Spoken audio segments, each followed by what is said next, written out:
Hi, welcome back to the Jack and Glenn channel. I'm Jackie. And I'm my husband, Glenn. He's my husband, Glenn. Hey, before we get started, make sure you hit that subscribe button, hit that bell notification so you don't miss any of our reviews. Today we're reviewing Married at First Sight, season 18, episode number 17. I believe it was Decision Day. It is Decision Day. So we want to talk about it a little bit. Talk a little bit about it. Once again, if you're new to the channel, we're going to give you this review, our opinions, our thoughts, our objections. So hit the subscribe button, hit the bell notification, and let's get started. Let's get started with the couple that came first, Madison and Allan. Right? Yo, Allan's in there with his velvet suede, his velvet jacket on, chilling, meeting with the experts, right? Mm-hmm. What's the girl name? Madison. Madison comes in later. Madison comes in later. They're talking to the experts here, man. Allan, you can tell that Allan is still worried about meeting Good God. Madison for the very first time. He is since the reveal. They hadn't seen each other. Not the reveal. Yeah, the reveal of since the reveal of the fact that she was cheating on him with David. It's a reveal to him now. But no, it's the very first time meeting Madison since the retreat. The retreat. So he's on edge a little bit, Yeah, not really looking forward to seeing her. And we're gonna see what she got to say, but not really. Because in the end, he didn't care what she had to say. She didn't care. He didn't care. He didn't care. She didn't care. She cared about him. Right. Because she wants him to like her. Yeah. Which I think is so absurd. How do you get somebody to like you after you cheated on him and did dirt? He's not going to like you. Yeah. So she was very apologetic. I didn't mean for this to happen. It's not like I did it on purpose. But it just kind of happened. It just kind of happened.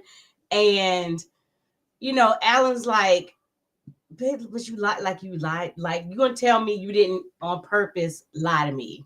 Every day. You lied to that man every day. Not one day, but every day. Every day you went to the gym. Every day that you went to Velvet Taco. Every day that you hung out late. Not even that so much. You lied to. But the lies, like we actually had a chance. I'm sitting here, I'm changing myself, trying to fit you, trying to suit you, what you like. And like you lied to me. You had me thinking there was a chance. He's like, my mind told me, nah. Like he had an override of that thought. Like, maybe. He had hope. So if it's women's intuition, what do you call it men's? It's all intuition. It's all intuition. Well, his intuition was correct. And he should let that go. Yeah, and so she was like, I don't think anything I say will change his mind. And basically he's in there like, nope. Sure not.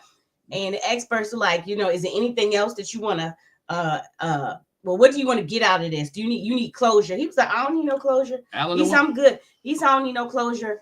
I heard what she had to say. Basically he was like, I'm gonna take it with a grain of salt. I'm putting no value in nothing she have to say. No. It is what it is. And she was like, I want him to hear me out. And, I want to apologize. Like you said, like she want to be in a good space with him. She want to be in a good space. You can't do dirt and expect to be in a good space with somebody, right? When you do dirt and the other person, you're throwing dirt on him and they experience it, it's their feelings. You can't make me like you. You can't make me forgive you. You can't make me want to get along with you. You can't make me not say bad things and think in my head here's a whole bunch of choice words that are not pleasing. Because I think he still feels that every time he sees her. And they're like, you got anything for David? I got nothing for David. He said he got nothing. Yeah. Oh, do you want to talk to David? No. What do I want to talk to David for? He don't want to talk to David. Yo, he never wants to talk to David, right? It's what it is. And we see that a little bit later on when they meet up, how he shuns David. But but I do blame Allan again for trying to change himself for a woman. And I mean change the physical attributes of himself, right? His teeth, his clothes, all those things that please her. And she's not, and I understand that she was giving you something. Mm-hmm. She wasn't giving him anything to make him think, hey, by the way, if you do all this, we're going to be together. If you do all the, she's never said that. Yeah, she didn't say it. She never said that. But she kind of gave that impression. Oh, let's dress him up. Let's let's do this, let's do that. And so he was thinking that she's wanting to take me to go get styled because, there's a chance. There was no chance in HE double hockey. Not a chance. Not a chance. It's really what it was. Not a chance. And I hope I'm not mixing them up. Yeah, I think both of them said this, but Madison was like, I should have been upfront and honest, with how I was feeling and what was going on. And I wasn't. Because when you sneaking around, it feels good. When you sneaking around, she felt with David. She wanted to be. It felt good. We can get away with this. But I think we can talk about this. It's not. She didn't care about Allan's feelings until she got caught. And see, that's what I was about to say. I don't think it was so much that it was the thrill of sneaking around. She thought she was doing him a favor by not. She wasn't trying to hurt his feelings by saying, I'm not feeling you. But you hurt his feelings because you wasn't feeling him. And you didn't tell it. Yes, and you was trying to be with somebody else. And how old is people? This young-minded. That's high school. I'm not going to hurt your feelings, but I'm going to cheat on you. Like, that's not going to hurt your feelings when I find out you cheat on me. Listen, like, it's the same thing we tell our kids. Guess what? You break something. I asked you if it got broke. You admit it got broke. Okay, it's an issue. It is. But if I ask you if it got broke, if you broke it and you lie, and I find out you broke it later, it's even worse. It's trouble. I don't care if you're 20 years old, I found out you broke it. So I would rather you tell me up front that I don't like you and let me deal with that instead of you playing like you like me and you lied and you trying to save my feelings, but you hurt my feelings worse. Tell me you don't like me so we can go through these 8 weeks on road. Like, we chilling the next 8 weeks. There's no pressure. We about to have fun for the next 8 weeks. It ain't no pressure. Gina and Clint. I'm just saying, ain't no pressure. All right, it is. Then, So of course they opt for it. Yeah, of course they opt for a divorce. They both say no. We all know that, right? If you thought they wouldn't be together, wrong answer, right? What have you been watching? What have you been watching, right? Nah, they both opted for a divorce. Then we see Michelle and David, your girl. Hey, David admitted he checked out this man. When David comes in, you can tell his body language is like he's out. He like, I don't want to be here. Y'all pay. I gotta be here because I don't want to get fined. David had told him like, I totally checked out. I'm out. Michelle accused David of dragging her along without caring. I'm sorry. I can't get with it. I can't sign off. She carried that man along. She dragged that man along as if she was trying to care. And I'm mad at the experts. We'll get there, but Michelle carried along. Said David dragged her along. And I'm not justifying David's cheating at all. He should have had a communication. He should have told her, hey, I'm not feeling it. I'm checking out. But she can't say he dragged her along when you dragged this man along for X amount of weeks until you found out about this text. I really wish she never found out about a text and we see how she would really have finished out the last 2 weeks of this marriage. Mm-hmm. But you can't be mad at him for being checked out because let's be real. I don't care what she say. You checked out. She had been checked out on at the reception. She checked out. Now, according to the experts, she was checking back in. They say they all believe that she was past the cow, like she was trying. She was going to get to that place, and you stepped out on your marriage. At least she didn't leave; she stayed there, which implied that she's tried. She was trying. Just because you stayed, don't mean you trying. Oh, I know. Just because you stayed, don't mean you trying. She still wasn't over, even though she tried not to talk about his situation every day. That's what she tried. She wasn't really trying to like him. She wasn't trying to like him. She was tolerating him. She's trying to get through these 8 weeks. She was trying not to be the bee every day, as she talked about when she went to her family's place and to somebody else. I every day I try not to be the bee and bring up, but I keep ending up being that person. That's the only, and I don't even know if she actually stopped. She definitely didn't stop feeling that way. She just probably stopped verbalizing it. But she changed her priorities. Her priorities changed to be Nancy Drew. Right? Really think about it. Yeah. It was no more focus on David living situation, no more focus on David what he don't have is now is focused on, let me find David out in this lie. Let me find out what's happening. Let me find out what's happening behind the scenes. Let me catch David in his lie. Let me find out who this chick is. Let me find out who she's trying to investigate. Let me find out who she's bringing the flies, the coffee to, right? I want to find out who this is. So she knew he was lying. So it became, she became a crusader for something else and not a crusader for her marriage. Mm-hmm. She became a crusader for trying to figure out what was wrong. And instead of being, let me say the message, because she said something that David was more invested in Madison in their marriage. And I can say she was more invested in what David didn't have than her marriage. Yes. Right? She was more invested in the fact that she didn't want to change her lifestyle than her marriage, than meeting this man where he's at. They both had fault for this, why their marriage ended. She's not at fault for David cheating. That was David's own decision, but she is at fault why the marriage ended. And I think that no one wants to address that. Michelle is not squeaky clean in the situation. No, she's definitely not innocent. She's not innocent at all. You did things, and you showed the lack of empathy. You showed a lack of respect. You showed a lack of love, and understanding, grace, and communication. If you should have been communicating with David, hey, my walls are coming down slowly. David should have communicated with her at that point. But be real. He should have communicated with her. Like, I'm starting to feel I'm not feeling you anymore. Right. I'm starting to feel somebody else. He didn't have to say it was Madison. He could say, you know what? I'm not feeling you anymore. When I'm feeling somebody else. When she brought up the coffee, because the coffee situation was before the text message. So when she confronted him about the coffee, him bringing the other girls coffee and all that stuff at work, he should have been like, hey, you know what? You're right. I ain't feeling you this morning anymore. I'm not feeling this marriage anymore. I'm feeling someone else. Mm-hmm. And the reason I'm feeling someone else is because you're not meeting my needs. And I don't think he just meant sexual needs, because everybody want to take it there. She wasn't talking to him. Mm-mm. She wasn't interested. Okay, at all. Let's flashback. Reception, honeymoon, and then when they first got back. Mm-hmm. He literally asked her about her family. Tell me about your background. And she was like, I ain't talking to you about that. Do y'all forget? Did people forget? Did the experts forget that? He literally was trying to get to know her and ask her questions, and she was giving him nothing. How long you gonna go trying to get to know somebody and get in a brick wall? How long you gonna try to stay in a place where like somebody's putting you down all the time? Again, we're not justifying the cheating, but sis, you are not squeaky clean.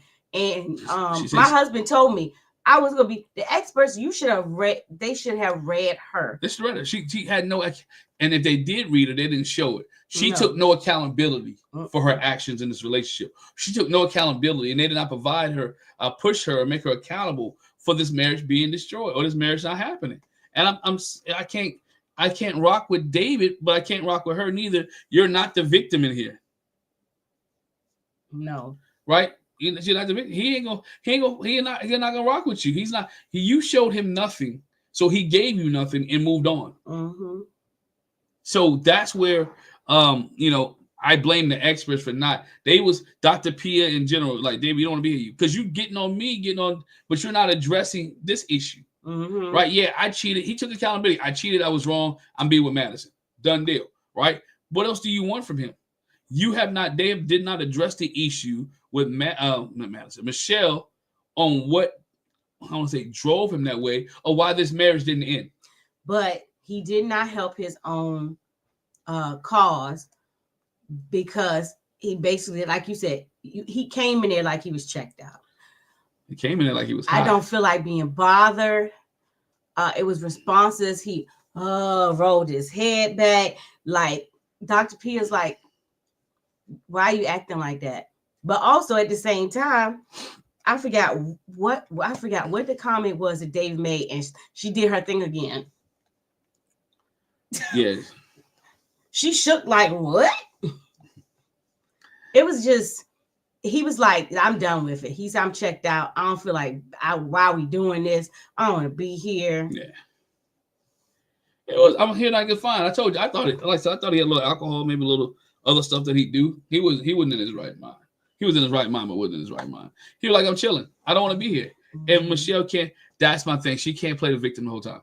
Right. I wish somebody at the reunion or one of these shows, somebody hold her accountable for the first 3 or 4 weeks of their marriage. I don't believe David was cheating day one. I believe when they got into the gym with Juan the first time, maybe the first gym at the honeymoon, it sparked his interest. But then over a period of time, he got more involved with Madison. Madison got more involved with him. They opened up and they communicated. It takes time to cheat. But again, when you're coming home, it ain't nothing for you to come home to. And it's easier for you to get more attention at the gym than you do at home. That's what he's going at. What's that? The book says a man rather be on a rooftop with a nagging woman than with a nagging woman. Hey, man, he don't want to be with a nagging woman. She nagged all day about her apartment. I ain't trying to go backwards. Who said you were going to go backwards? Now, we all know David turned out to be what he is, but at that point, she didn't know he was that liar or a snake. I'll bet her saying, I knew you were a liar since day one. But she didn't. She didn't. So, needless to say, David and Michelle said no on decision day, right? It was over. All right. So with those two things, because in both situations with Madison and Allan, and then with David and Michelle, they wasted by the way, hold up, they wasted the decision day and they wasted some time, because when we get to the end of the episode, I'm like, you could have the time that you wasted with David and Michelle, and Madison and Allan, y'all could have did that, and I could have got more extra on the back end of this whole Michelle Madison situation. Yeah, because we already knew their decision. They cut that junk in half. Right, but the thing for both of those couples is like, okay, so what are y'all doing with this match that y'all have made for yourselves? And Madison is all like, I don't know, and David's like, I want to pursue it. And I felt like, I'm like, Madison, you daggone lie. I feel like you lied. David said in their decision day with the experts, what are you going to do from here? I'm going to work on myself. But at the same time, I'll pursue this with Madison. And Michelle was like, how's you working on yourself, but you are pursuing the thing with Madison? You can't actually do the two things at once. He's going to therapy to check on himself. But him and Madison still going to be hanging out and getting velvet tacos at 3 o'clock in the morning. But she really, to me, still Madison is trying to play it. Yes. Like, I don't know. I'm not saying that's what it's going to be. And then we literally, the next scene, see them go to a golfing place. But she does that for TV. That's not how she really feels. Oh, she does that so she can come off looking great. She's really head over heels over David. Now, he's totally opposite of what she like or what she wants. But she's head over heels over David. Is what it is. She like David. Even with this little golfing scene, which was pointless as well. David and Madison went on a nice little golf date. We saw them having a golf date. They had a good time. He's like, I haven't been on a date in a long time. And this is the type of date I like. You know, girl who's active in sports and who does different things. And I make try, and then she laughed like, oh, you nervous? I like when you're nervous. You got me giddy like a schoolboy, really. Yeah, like I really want to do this thing.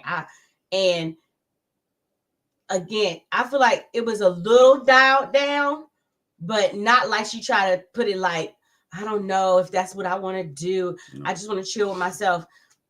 No, that's not how you act when you're on this date with this man. He's giddy. He's been giddy from day one. He is in love with Madison because she likes fantasy football. She drinks. She plays sports. This is what he wanted. I don't know if that's what he put on his questionnaire or not. He wanted somebody to be into him. She's into him. She's giving him just enough. She's giving him just enough. Everybody has. Is she actually into them, or like somebody said, did they trauma bond? Did they bad married at first sight marriage bond? They're together. I mean, he's liking her, she's liking him, and they both enjoying each other's company. They make each other laugh. They're hanging each other out. So they do this. Like I said, the golf date was it was okay. It was, to me, I wanted to see the juicy stuff. I don't need to see them on a golf date. And again, they keep perpetuating David and Madison. They're not married. Well, they to each other, but I guess it's a romance. We move on. We see Carla and Juan, right? We see Juan talking to his family, talking about he's not sure. He's not 100% sure if how things are gonna work out with him and Carla. Yeah, his dad. And I had a hard time reading subtitles. Him and his parents, they talked about the fact that there was no remote romantic connection there. Yeah. And both of his parents agreed, that is important when it comes to a relationship, and that can cause an issue. He was like, I just don't know how to deal with it, because he was on some like, I like Carla, we really cool, we don't have no issues. So I don't want to like hurt her feelings. It's not a bad thing. Like, I'm torn between what do I do, because I don't want to hurt her feelings and I don't want to ruin the relationship that we had. And what his dad told him is you need to think with your brain and not with your feelings. Yeah. Because your feelings will be like, you want to look out for her feelings, but the fact of the matter is, it's just not going to work. Now, the thing about it is, with his conversation with his parents, I felt that was not what he said when he met with the experts. He did, but then he started talking about the spiritual thing and all these sound bowls, her and the sound bowls, and her the stage, and her and the naked lady in the slip. Right. So let's go to Carla and her friend. She did have a conversation with her friend. Yeah, she said she wanted John. Said she wanted Juan to be more. It is John, but I know she said she wanted Juan. She wanted Juan to be more emotionally opened up to her. She wanted Juan to have the same type of touchy feely that she had, the same type of love she has, the communication. She wanted Juan to like her much more than a friend, like her deep. I blame Carla for Juan liking her as a friend, because he saw the pettiness from day one when she took that man's clothes and put him in the bag. Yeah, and she said passive aggressive, and he told me, "Oh, you gonna learn today?" That's when Juan checked out. Juan said, "You know what? I can't be married to you. We gotta be friends." When she didn't have the drive or the passion he had as an entrepreneur, and when she was like, "Hey, I'm moving, I quit my job," and that's when Juan said, "Okay, we cool, we can be friends." That's not what he wanted, right? Mm-hmm. He didn't want someone that he has to really take care of like that. I'm not saying that she couldn't take care of herself or fend for herself. He wanted somebody that could really connect with him, and they could connect together. They connected on a friendship level, but it was nothing attractive. Mm-hmm. She was too much for him. But he's nice enough that he played it off. I can say that throughout the season. We saw that Juan was a nice guy. Oh yeah. Juan is not trying to hurt anybody or cause any waves. He's kind of, and really besides the incident on the honeymoon, we really didn't see a lot of pettiness from Carla. But I mean that was enough to be like, but what we did see was all the saging, the sound bowls, the lady in the slip, the tantric yoga, the inconsistent job situation. Yes, the job situation. Yeah. And so like Juan just did operate like that. Not cleaning up, because he was a neat freak. And her not being cleaned up, or him getting up at an earlier time and moving, and she's staying in the bed later. So it was different things. It just wasn't a good match for them. Mm-hmm. I mean, I think somebody said in the chat and made me remember. She's like, I was kissing my cousin. At that point, y'all stop kissing. Mm-hmm. But how you know what kissing your cousin like? Mm-hmm. But they were still very complimentary of each other. Yeah. Obviously, they decided that not to stay married, that they wanted to get a divorce. But Carla's thing was, whoever it is that's for me, they're going to be over the top about me, period. I don't want to be with somebody that's not over the top about me and everything that's connected to me. Because her thing with Juan is, this is me, all the spiritual stuff. And he was like he didn't know he could handle that. Is this you every day? And she was like, well, no, it's not me every day. But he was like, but I saw it every day. And she was like, I'm not trying to make you do it. It's what I do. But still, it's all. I like her personality, but you got to find somebody to meet her personality. Because Carla was like, well, I don't know that little thing she always did. Well, they used to have little dance parties all the time. They had a good time with that. They had a good time with each other, but she has to. With that, but it just is not. There was no romantic feeling there. It was a whole lot. I just didn't expect him to really harp on the spiritual thing as much as he did. Just say, I'm like, she's attractive, beautiful lady, just not for me. Not for me. Yeah, good match. Then we get to Camille and Thomas. Mm-hmm. Camille talking about she struggles with Thomas's indecisiveness, right? She struggled with Thomas not having a plan.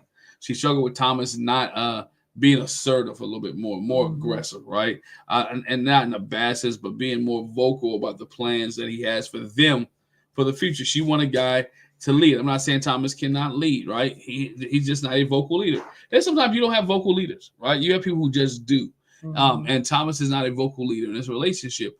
And so she wants something, which, as I said on somebody else's show, Thomas should have had some plans that he could have shared with Camille prior to the decision day. We talk about this all the time. Before the decision day, we get there, we're going to know X, Y, Z. If it was me and you, we need to know, all right, what's your answer? If your answer is yes, where are we going to live? What are we going to do? But it was like a catch-22 for Thomas. So it was like, I could make decisions. You know, I could decide this, but at the same time, like, why am I making these decisions if we not at that point? So it's like a catch-22. She's wanting him. So I feel like a little drawback for him was, I can't make these decisions because I don't know where we are. That he might be a little more willing and decisive about making those decisions after I know it's worth making these decisions. But that's why you had a discussion. Look, are you going to be with me? Yes or no? You don't have to do it on camera. Right. Like on decision day, are you going to say yes? Because if you say yes, then here's the plan. If you're going to say no or you're unsure, I can't make plans for unsure. Because what if that man go cancel his lease? And tell about I'm checking out in 2 weeks. Right? I'm going to get out of here in 13 days or 18 days. In the decision day, you give him the okie doke and say no. Now he got to go find a whole new place. Right? Now he got to start this process over. Man, ain't nobody going to get caught with their pants down. So he wants to make sure that this is, that's why that conversation before decision day is so important. But this ain't Married at First Sight UK or Australia. I think it's Australia or UK where they go to separate rooms and they write it down. I can't remember which one it is. Y'all come and check. But you can't do that. But you just made me lose my train of thought. And I was gonna say, it may be the other thing is it may be that as much as Camille wants Thomas to leave, you may have to take the lead on some of those things. She could have easily came and said, Thomas, I found an apartment. Can we go look at it together? What do you think about this? Well, just tell him straight up, like you said, again, conversation. I'm going to say yes. I want to say yes. I want to say yes on decision day. That's where I'm going with it. So let's go ahead and decide. Yeah, go and decide. And so that's the type of thing that when dealing with a guy who's not that doesn't communicate a lot, you have to be able to be open to his way of communicating. Be like, hey, tell him it's okay. Because Thomas, I said it all season long. Thomas walks on eggshells around Camille. He's scared to make a mistake. He's scared to hear her mouth. Y'all see it, and y'all ain't see the whole season. Anytime this man does something wrong, he was late to a basketball thing, and she was ready to punish him. She punished him. The man laid in a bed and massage, and she wanted to torture him. So I'm thinking, in his mind, it's like, yo, if I mess up, even when he did say yes, he was like, well, let me do this. And he was like scared because he came in with we saw him come in with the basketball. We didn't know what the basketball was about. We know she played basketball, but what's he getting ready to do with this basketball? And so ultimately, besides that, Thomas said he wanted to stay married. He got the basketball, and on the basketball, it had "Let's stay married." And he's like on his knee with the basketball. And she's like, well, I just want to tell you, like, got this man on pins and needles. And she was like, yeah, I could do that. And I was like, you fell for that, Thomas. No. Obviously, she's trying. No, I'm saying obviously she's stringing it out to. I wanted her to go first. Right. I wanted her to go first. I really wanted her. You feel like if she had gone first, it would have been a different. I don't think so. I feel like if she had gone first, she might have said something different. I don't think so. I really do believe that. Camille, I think she was on the fence coming into the decision day. And she needed that clarity. She needed that assurance, and that he wasn't giving. And I think her fear was going to make her say, no, I'm not 100% sure. No, but I think she still would have said yes. I really do. I think she still would have said yes. But I'm happy about it. They were the only couple that I had hope in for a long time. A long time. There was only a couple that you knew about week 6 of the show. We got 17 episodes. By the time we got to week 7, episode number 9, you like, there's only gonna be one. Like you felt Michelle was gonna get over the hump. You knew Madison didn't like Allan. You knew Ikechi and Emem both had issues they need to go see a therapist about. And you knew Juan and Carla was in a friend zone. So your only hope all this season was Camille and Thomas. You know, at least you got one. I hope they still married. I believe they still married, but when we get to the reunion, well, we shall see. Yeah, I believe they still married. But of course they said yes. And you know, she played the game. She tried to do it like Amani with Woody, but you know, Amani's came off a little bit better. All right, we already knew Ikechi's and Emem decision. They go to this little club, whatever. No, was it? So what was the club? It was not a club. What was it? I'm about to tell you. The warehouse, right? Let me tell you. Tell me. It's Juan's business. It's the warehouse, but upstairs in the warehouse there is the fantasy factory. So all of this is his. So it's just a space where all the couples could come together, and everybody shows up there. Obviously, Allan comes by himself. Michelle comes by herself. Ikechi comes early. Ikechi is there, and he actually has a smile on his face. It's pleasant. Let me, and greets everybody.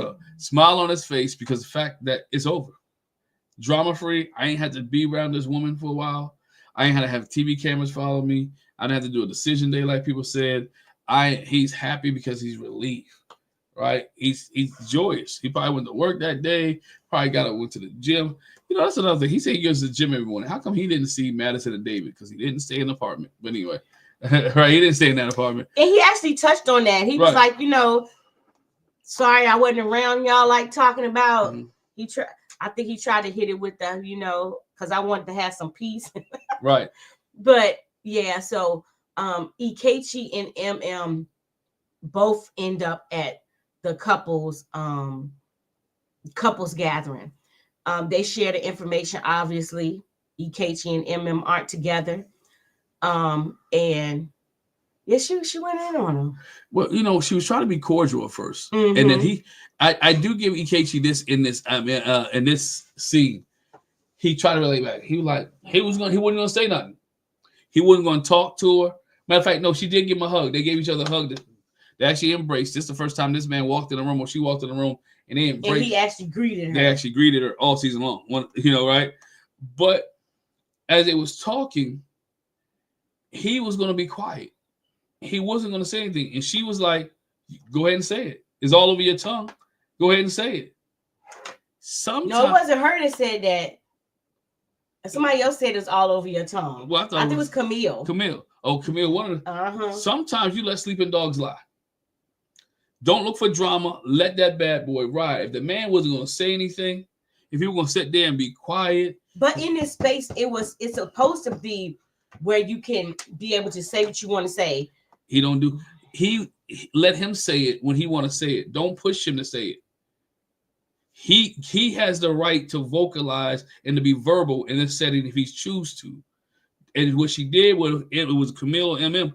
They pushed him, and that's when he raised his voice at her because she kept going in. He was going back. He was happy coming in. He was gonna be like, I'm cool. Right. Yo, he was cool. He was gonna let it ride. Read the room. Read the person. He was look again. There's no. I don't think she didn't read the room. But this again. She came looking to give him a rise because this was a space. Okay, let's be real.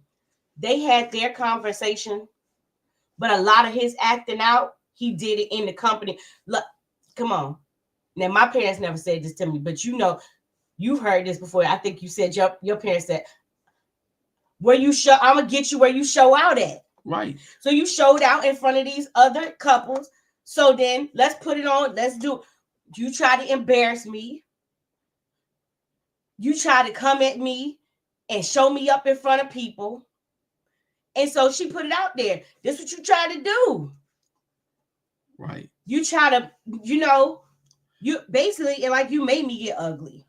But he tried to flip it like this how she been acting. Oh, there's no doubt in my mind, and I will debate this with anybody. This woman did not. She ain't squeaky cleaners either. I'm not saying that. Did she act like this behind cameras? I do believe in some of this. I think it was, if she did, I believe it was prompted. I'm not saying it wasn't. I'm not saying it wasn't prompted. What I'm saying is she acted like this, so now he has a reason to talk about but this. My point. But here's the thing. So it's not like she acted like that anyway. Her family said there's a side to M. Her family said there's a side of MM that you don't want to see. Exactly. So but you I don't think a lot of times that comes out after somebody shows their tail. But you don't think it's a side of me that people don't want to see neither. But you only gonna see that when you act a donkey. So you don't think when he acted donkey at the house, he didn't see the side? I'm not saying that's not what I'm saying. What I'm saying is he always says it like she acted like this, which made me act like this. And I think the opposite is true. She acted like that because you were passive aggressive and you showed your tail, sir. And you called her aggressive in the presence of her friends. You basically said she SA'd you. Yeah. You did, like you pulled the angry black woman out of her. Not debated any of that. And I I'm a big proponent. No one makes you angry. You control your own anger. You control your own emotions. If some people can do it better than others, some people can't get you. If you know the trigger, we heard it today, right? If I know my trigger, I don't let people pull my trigger. I walk out and leave. So I don't want you to have to pull my trigger. Or I move. Some people are not at that level yet. But you know what? I get it. And I know we did talk about this at church today, but guess what? Again, sometimes all things are lawful, but not expedient. But I know, but sometimes some people don't need to walk away. I need to let you know what time it is in this space. It is a time in this space. Time and place for everything. Yes. And to me, in this right here, this was a place where they were done with each other. You don't have to egg me on. I'm not, and his hollering at her is not a good look for him neither. He should. Then we see what he was giving her at the house too. This house that they know why both of them kept saying there was no peace in this house, because literally there was no peace in their house, right? You heard both of them say, "I just want to get peace." Well, ain't no peace in this home anyway. You want to know why? Because this is what we saw on TV, is what was going on back and forth in their house when they were together. They can't fool. They can't fool me, because they can't sit in the room with each other for 5 or 10 minutes with other people in the room and cameras. So can you imagine what happens when no one else is there and this is not a production day? There's no cameras in the house and you two are not talking back and forth. And she says something that you don't like. He already checked her several times on camera. Did he not? Call her an a-hole. So I can just imagine what happens when there's no camera, no TV. I don't know. I think I think if you ask me, I think Ikechi showed out a lot for the cameras. Yeah, but I'm not putting this on a scale. They both did. No, I'm just what I'm saying is, I think he probably, and you mentioned this before, so you saw him, he just sat there. You do know that when somebody is expressing to you their feelings and their sentiment and how you make them feel and how the situation went, that's a form of manipulation too. If I sit here and I just don't engage with you, and it wasn't sometimes his engagement wasn't I'm not gonna get into it with you. It was I'm not gonna give you the satisfaction of having this conversation. But that's your perception. That's how you receive it. And it's how you receive it. If I'm receiving it that I don't want to argue with today, and I want to have a good time with the rest of these people, then say that. I don't have to say it. I just don't have to talk. I don't have to engage with you. I don't have to engage with you. But in this space, that would have been an opportune time to say, look, we had our decision day. Both of us are not gonna agree on what happened. You gonna put the blame on me, I'm gonna put the blame on you, but I don't want to discuss it anymore, especially in this space, and not like that. Cool. And that's a mature person. Exactly. That's what I'm saying. That's a mature person. He is not mature enough to articulate that. So he's at the point where I'm going to sit there and be quiet. Which I think is pitiful, because you're a freaking counselor at school. And I know this is some of the same things you got to say to kids at school. Use your freaking words. He is. You as an adult, if you can't do it yourself, it ain't no, you could tell a kid, those are kids that would tell you, well, what would you do? And you sit there and lie to them kids' face. You a liar. You're a liar. You're a liar. But I'm done with them because he gets on my freaking nerves. Oh, with that beanie. He is a piece of work. But I'm saying I have to take scene by scene in this situation, this time frame. Yeah, but I mean, this time frame, in this setting, this man was provoked to get into that, and he was fed up, and he went octave. She went octave, and she went there too, and it's to the point where she went out. You don't have to deal with him no more. Y'all already you already read her reading her letter, and this may be an unpopular opinion. Her reading her letter to him should have been closure. She made it closure, and I go back to what she said at the end. Somebody had to do it. If y'all ain't gonna do it, you ain't gonna do your job. Somebody had to do it. Well, you did it, boo. But again, you missing my point. The letter that she did that with the experts. Again, he showed out in front of the other couples. And I'm not saying it's right, but I'ma show out where you showed out at. So but it was over with. It's done. We're over. But no, listen, but it wasn't done in front of the other people. In front of you embarrassed me. You tried to embarrass me, coming with this whack divorce decree on one page of paper. That was the first time she had a chance to rebuttal in front of the other couples.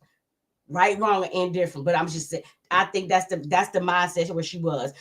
I got my closure here, but also remember, because we're updating each other. So here's the update.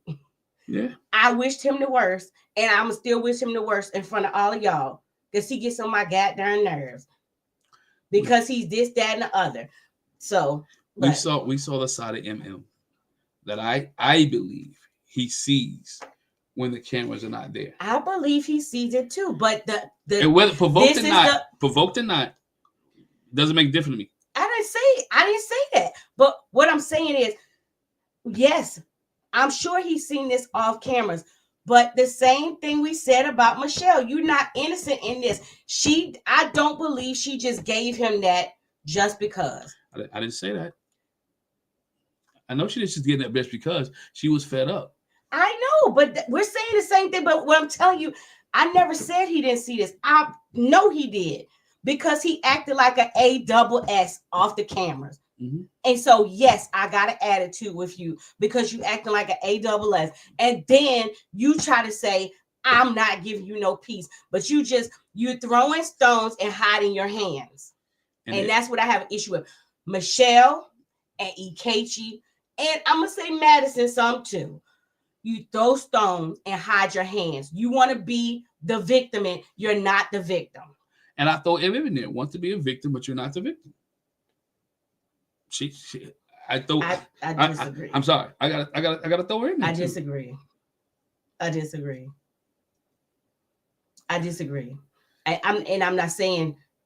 I'm not saying she is a victim. Let me say it like that. But I disagree.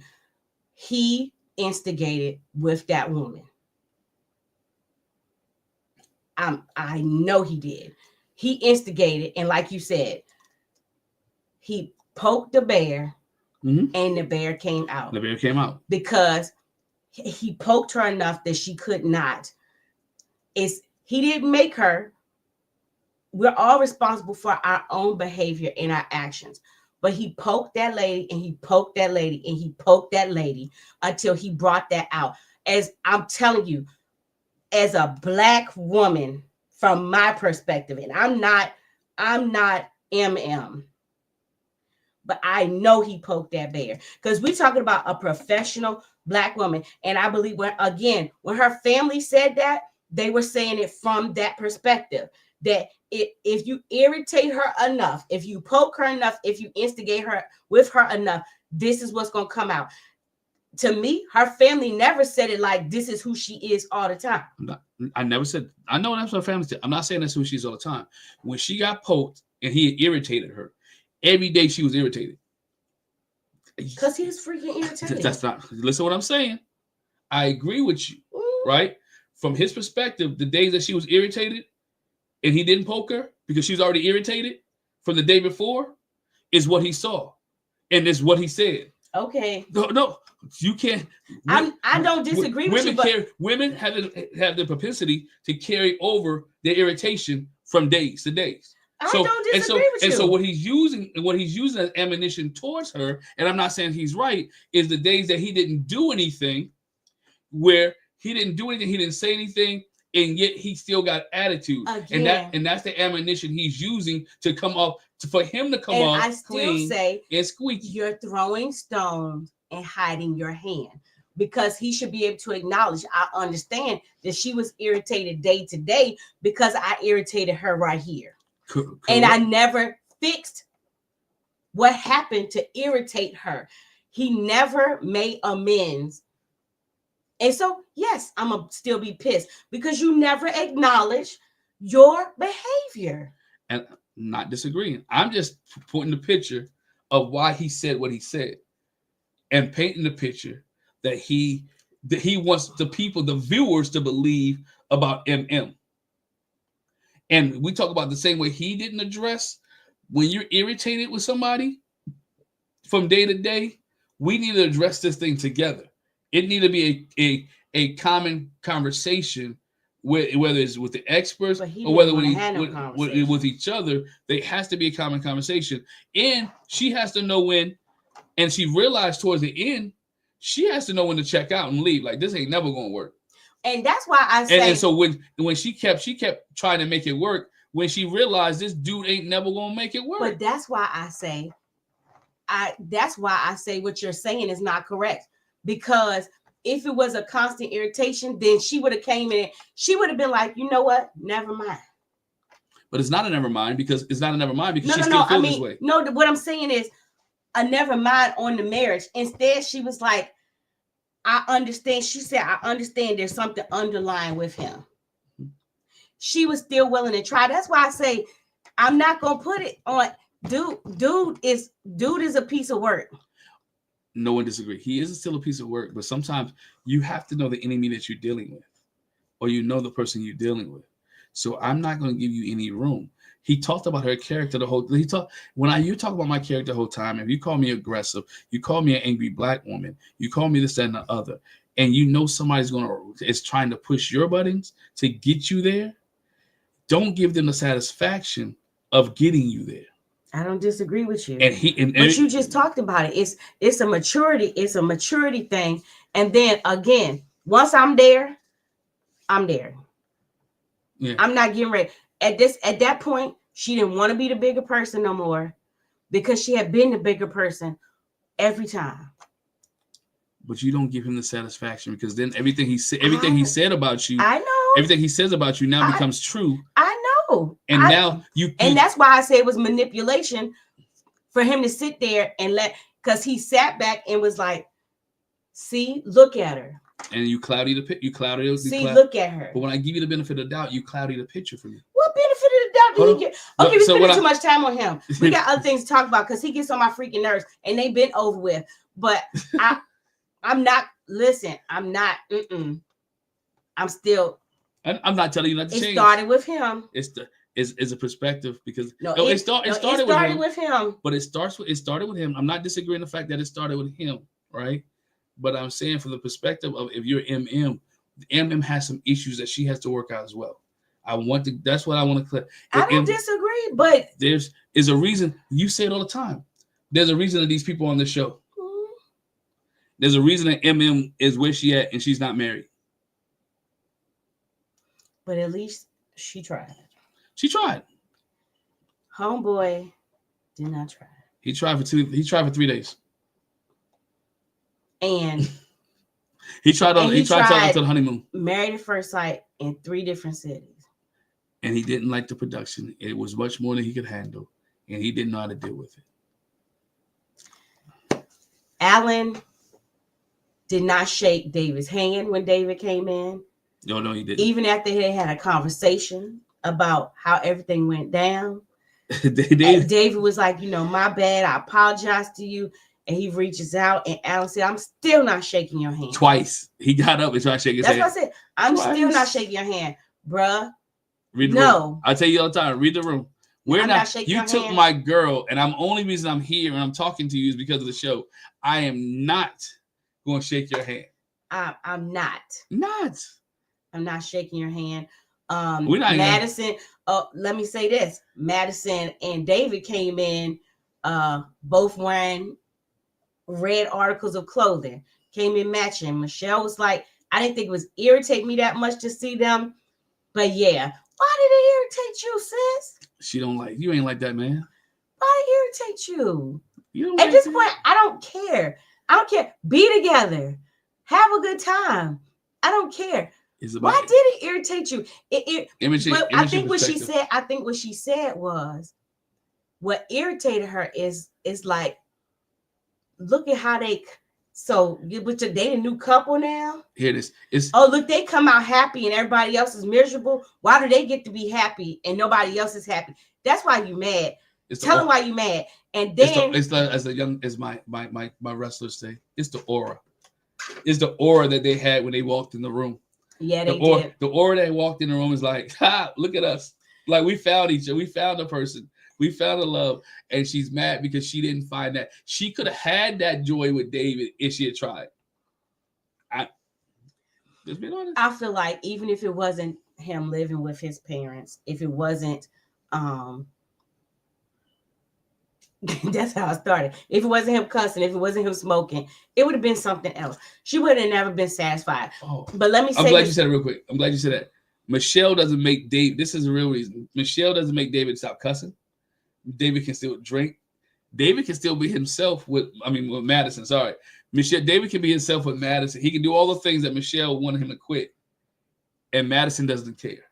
Mm-hmm. And that's why he feels free and open to be with Madison and not have to suppress his feelings or anything else. Because Michelle made him feel like he had to suppress everything. And I'm going to tell you not be who he was. What made me laugh is Michelle and Madison acting like they thorough. Madison says, we all knew. That's what she said. And she ain't lying. Yeah. We all knew David and Michelle weren't going to work out. Me and Allan's situation was different. There might have been a chance there. You're lying. But there might have been a chance. Or maybe you're not. It might have been a chance. Our situation was different. We all knew it wasn't going to work out between Michelle and David. Madison on the couch saying this. Michelle over at the bar pouring club soda, making drinks. You want to wait till I come over there to say that? Come on over, sweetheart. Let's get it on. Madison, okay. I was like, y'all play too much. Madison found her heart though. Look, Madison is like, before she was scared, now I'm good. I got the man. I got what I got. Let's get it on. She was scared. I can't remember. It was Emem or Camille like, oh, let me get my drink. I'm gonna sit back and watch this. Like, in the heck? Hey, but that's how it ended. That's how it ended. Oh man, that's how Married at First Sight ended for this week. This ain't love and hip hop. Y'all ain't getting ready. I'm sorry. We ain't gonna put the pause on nobody. I'm gonna say this earlier. They did a lot of fluff. They could have gave me more of this episode, more of the end stuff, right? More of the end. Michelle and Madison. They give me with a little bit and then go off because you could have got rid of the whole. You could have gave me extra 5-6 minutes of this if you would got rid of the whole top golf scene, right? You could have gave me whatever you needed to give me, but yet we got to wait till next week to see the rest of this. So we'll see how that goes. But hey, thanks for the review, Miss Honey. Want to say shout out to you. Thank you very much for the super chat. We appreciate it very much. Want to give you some love on that. Thank you very much for that.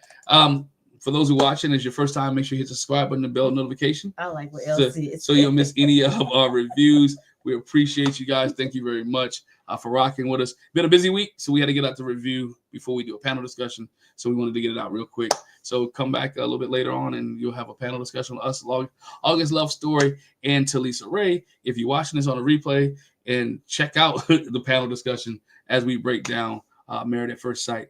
So once again, appreciate you guys. Thank you very much for rocking with us. Have a great evening, and we'll catch you later. Bye.